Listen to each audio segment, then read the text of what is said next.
അൺന്യൂ armies of BTSന്റെ new album അരിറങ്ങിലെ lead single ആയിട്ടുള്ള സ്വിമ്മിനെതിരെ പ്ലേജറിസം ഉയർത്തിക്കൊണ്ട് ഹൈബിന് ലോസ്യൂട്ടുമായിട്ട് 3 സോങ് റൈറ്റേഴ്സ് ആയിട്ടുള്ള Steve Cooper, John Sandler and Grayline Johnson എന്നിവര് മുന്നോട്ട് വന്നിരിക്കുകയാണ്. ജൂലൈ 8-നായിരുന്നു ഈ പരാതി US ഡിസ്ട്രിക്ട് കോർട്ടിൽ നൽകിയിരുന്നത്. ആ 3 പേര് 2025 എഴുതി ഡെമോ റെക്കോർഡ് ചെയ്ത സോങ് ആണ് ഇതെന്നും അതേപോലെ തന്നെ ഈ ഒരു ഡെമോ റെക്കോർഡ് അവർ പബ്ലിഷിംഗ് കമ്പനികൾക്ക് അയച്ചു കൊടുത്തിരുന്നു.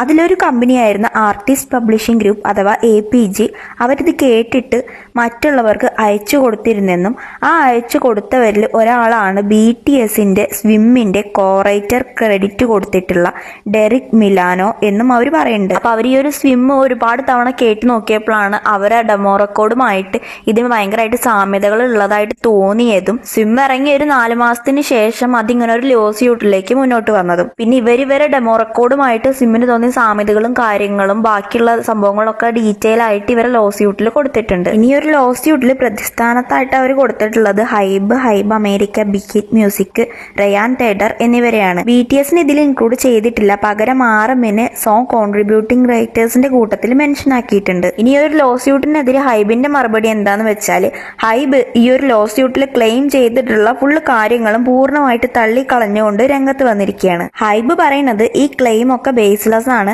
അവർ ഇതിനെതിരെ ലീഗൽ ആക്ഷൻസിലൂടെ മറുപടി പറയുമെന്നാണ്.